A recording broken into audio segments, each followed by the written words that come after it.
Welcome to Hemp Humanitarians. This is Rebecca, and today we're going to explore Parkinson's disease and treating with hemp. But first, I'd like to read the prevention recommendations by the Mayo Clinic, and then we're going to go through also their listing and how they've categorized all the symptoms. So prevention under Mayo Clinic says, because cause of Parkinson's is unknown, proven ways to prevent the disease also remain a mystery. Now, they do recommend that research has shown regular aerobic exercise may reduce the risk of Parkinson's disease. Some other research has shown that people who drink caffeine, may have a higher incident of getting Parkinson's disease, but they don't list any of the research that they're listing here. So I really don't have anywhere to go with that. And we're going to, dive in and discuss hemp. But first, I want to give you a full overview from the Mayo Clinic and the Western medicine community. So Parkinson's disease is a progressive nervous system disorder that affects movement. Symptoms start gradually, sometimes starting with a barely noticeable tremor to just one hand. Tremors are common, but the disorder also commonly causes stiffness or slowing of movement. In the early stages of Parkinson's disease, your face may show little or no expression, your arms may not swing when you walk, your speech may become softened or slurred. Parkinson's disease symptoms worsen as your condition progresses over time. Although Parkinson's disease can't be cured, according to Western medicine, medications might significantly improve your symptoms. Okay. So once again, Western medicine, just the big difference is they treat the symptom. They don't actually go to the root cause. Hemp actually will go and start working as a catalyst to identify the cause of it, and then it triggers your body to heal itself. So we're going to get into that a little bit more. Occasionally, your doctor may suggest surgery to regulate certain regions of the brain and improve your symptoms. I had a gentleman that good friend of mine, was her father. He had Parkinson's disease. It just progressed. By the time I found out about them, I was trying to help him with hemp because I had healed myself with fibromyalgia, and knowing that there's a crossover in a lot of the symptoms. He was already in a wheelchair. The medical professionals that he was going to, they went ahead and recommended this surgery where they go in through, I think, the back of your neck, and they do this deep brain stimulation where they're basically putting a rod up into your brain that is going to, like a shock collar on a dog, basically, is the way that I see it. And so it'll stimulate the brain and keep trying to get some signals going through there, which just seems so ridiculous to me. However, I haven't seen any statistics on anyone that has had any great progress with that. He did have that done, and then a couple of years later, unfortunately, he passed away. But let's get into the symptoms. Parkinson's disease signs and symptoms can be different for everyone. So tremors, hand tremors, shaking, fingers, hands, legs, slowed movement. So over time, Parkinson's disease may slow your movement, making simple tasks difficult and time consuming. Your steps may become shorter when you walk. And I'm sure all of you have noticed people out in our communities that are really struggling with that particular symptom. Rigid muscles. So muscle stiffness may occur at any part of the body. The stiff muscles can be painful and limit your range of motion. Impaired posture and balance. Sometimes people become stooped over, have balance problems, is all a result of Parkinson's. Loss of automatic movements. So you may have a decreased ability to perform unconscious movements, including blinking, smiling, swinging your arms as you walk, any like quick movements. Speech changes. You may speak softly, quickly, slur, or hesitate before talking. Your speech may be more of a monotone rather than the usual inflections as well. Writing changes. It may be hard to write, and your writing may appear small. So, and under the Mayo Clinic, and again, we're looking at Western medicine right now. They're saying the causes is your family roots, your genes, and then environmental triggers. Is my opinion, it's environmental triggers is the number one lion's share of everything that's going on with autoimmune disease right now. And Parkinson's disease does fall under the autoimmune disease category, which has grown immensely over time. In the early 1970s, autoimmune disease wasn't even like a classified disease yet. Like there was just so little, like nobody even knew anything. And I don't ever remember anyone having these kind of symptoms at this kind of a level. And now, I'll put some links below, but the autoimmune disease, we're up over 100 now. And again, no real cures in sight for any of that. And believe me, I have read so many studies because I've just taken this on to really try to share with people. Risk factors, they're saying your age, hereditary, sex, exposure to toxins. So again, out of those four, I'm saying exposure to toxins would be the number one ongoing. Says ongoing exposure to herbicides, pesticides may slightly increase your risk of Parkinson's disease. Well, there's been studies coming out that, you go down the cereal aisle and it's just all of those products, majority of them are chock full of pesticides and herbicides. And they're still on the shelf, which is puzzling to me.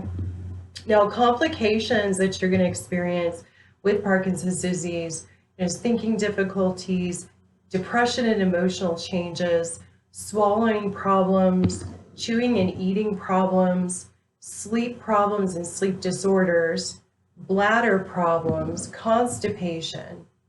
You may also experience blood pressure changes. Your sense of smell may begin to dysfunction, fatigue, pain, and sexual dysfunction.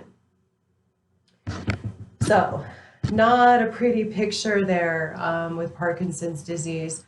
I have a great uncle that suffered of Parkinson's disease, as well as my friend's father, who was, involved with, and it's very, very debilitating. And I know many, unfortunately, they just don't want to move forward with life anymore because they just cannot get a handle on it. They feel like their life has just basically been taken away from them. So it's really, really sad, but I'm here to shed some light and let you know there is a silver lining to all of this. And the key with hemp and using a good quality, high quality CBD oil is you've got to start on this early. You've got to get in your system. Don't wait until, unfortunately my friend's father, he was already in a wheelchair for 10 years. They'd already done the deep brain surgery on him with the rod in his brain and everything else. And he was on hemp, which was helping him tremendously, but his body was just so beat down. So unfortunately he passed away. But moving forward and looking at, what other people have gone through, that there's a preventative way to where you're not even going to see any of this autoimmune disease if you start with a regular regimen. And I'm going to give you a couple things today to really be mindful of. Now, even on this Mayo Clinic website, Parkinson's disease, I'm going to put the link below.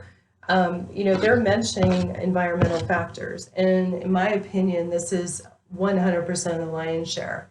In the United States, especially where I live on the West Coast, the city I grew up in, they put a tremendous amount of fluoride and chlorine in the water, drinking water. And there's studies coming out right now that fluoride is responsible for, you know, really a catalyst for cancer. So that's going to be for another video. But, you know, with the Parkinson's side, it's just, if you can get on the hemp oil and if you understand the science of hemp and how it works, basically you have what's called an endocannabinoid system in your body. Unfortunately, I think I researched this about 3 years ago. At that time, there's only 12 medical schools in the entire United States that taught anything on the endocannabinoid system, which happens to be the largest regulatory system in your entire body. So big question mark on Western medicine on that one. And I do have some friends that are doctors, they're in that profession, and they've admitted that, you know, so much of what they're taught is, you know, the curriculum is typically written by the pharmaceutical industry. So you can start to connect the dots and start to see that we've just been showered with all of these pollutants, and we're basically like guinea pigs in a petri dish, that they just keep showering us with aluminum and barium, and the processes in like the food and herbicide and GMO and all of this, it's daunting. But I'm here to tell you there's that silver lining. If you make the conscious choice to go back to taking your health back into your own hands and really start looking at alternative ways to treat this, and you're going to find that this is the simplest thing you could have ever done in your entire life, and you're going to have your life back. And because this is not living, this is just immense pain, and not just for the person that's afflicted, it's all the loved ones are involved too that are trying to care for this person, you know, and really feel for them. So two things is the CBD hemp oil. Now for Parkinson's, you know, just a good barometer basically is, you know, going off kind of the pain index a little bit. But if your pain is mild, typically, like when I had fibromyalgia, I don't have it anymore. And so for mild pain, you know, you could take 50 milligrams of a hemp-rich CBD oil, and look for CO2 extracted. Look for a chain of testing on that product so that you know that it's coming from a viable source, and then also that it has the security seal on the cap.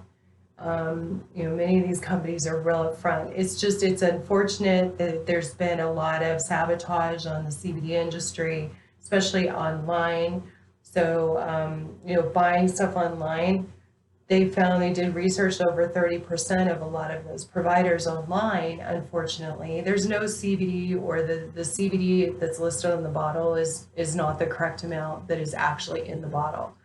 So just be careful your source. Eventually I'll have some links below of some products that I have personally used, but for right now, this is just for information, just to get awareness out there so that people know that there is absolutely an alternative here, and an alternative that works. But you've got to start on it early. You've got to start on it when some of these symptoms just start to show up. You know that you've got probably massive toxins, you know, in your body, and we're literally have been just a dumping ground, and the human body is not designed to really carry around all these toxins. It will break down over time. It's like putting water in your gas tank. You know, you're not gonna be able to drive that car very far. So The other thing is that I strongly, strongly recommend, and I did this myself, and it's a little bit of a rough go because you're going to purge toxins like you've never seen in your life. There's zeolite, which is actually, it's a mineral, and I found mine on like Amazon.com. I think ZeoHealth was the one that I purchased, and there's a bunch of them out there now. A lot of people have never heard of zeolite, and I prefer to buy the powder. There's also a liquid out there, but I love the powder because you can actually soak in a bath with it. And then you can also take it internally. It's really powerful. You can do both. I know with Parkinson's, very difficult to even try to get in a bath. So for right now, just really, try and do this internally. And what it'll do, it goes in and it'll identify toxins or herbicides or any other pollutant that's in your body, and it'll say, hey, you don't belong here.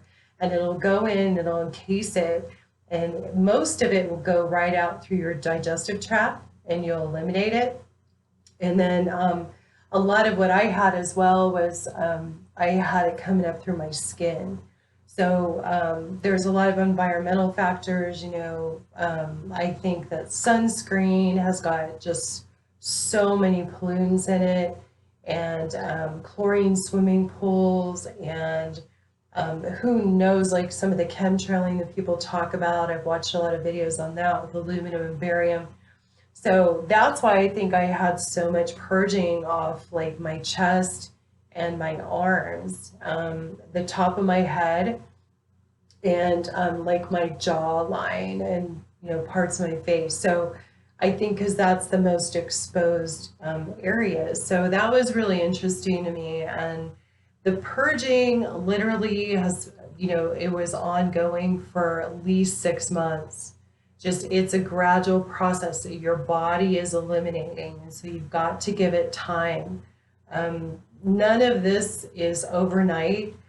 Starting on the hemp oil, you should see some kind of relief, especially on the tremors part, maybe within the first week of taking it. But literally for Parkinson's, I mean, it's going to take 90 days probably before you're going to really, really feel a difference, that you've turned a corner.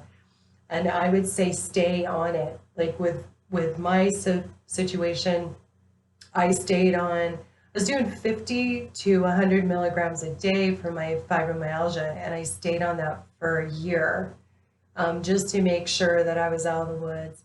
And then I still take some CBD today. I don't take nearly as much because I don't need it, and but I want to keep it in my system because there's, again, the environmental factors, and I just don't ever want to go there and visit that again. So those are the two top things that I strongly recommend is, the CBD hemp oil, and then finding the zeolite. And zeolite is spelled Zeolite. And I'll see if I can find a link on the zeolite as well down below. The other thing with Parkinson's disease is, really consider too, like any other toxic factors that you may have been exposed to in your lifetime. Like I know a lot of men, working in the construction industry and so forth, and they are exposed to a lot of toxins and so forth. And so it's your body's ability to get rid of those toxins so that you can repair and actually, get your life back. So thank you so much for tuning in today. And my friend Christy and I, we started this channel, Hemp Humanitarians. This is 100% about awareness and education and things that she and I have personally gone through. I'm on the West Coast, she's on the East Coast. We will be starting some podcasts in the near future, but we'd really appreciate it if you would subscribe, like, and share this video so that we can start getting this information out to people and let them know that there is hope and that they can absolutely change their their life. But it does take dedication, and you have to be consistent, and it's not going to happen overnight because your body is the miraculous body that all humans have. It will heal itself. So we've just got to give it the opportunity to do that. So in the meantime, have a wonderful day, and we'll see you on the next video. Thank you.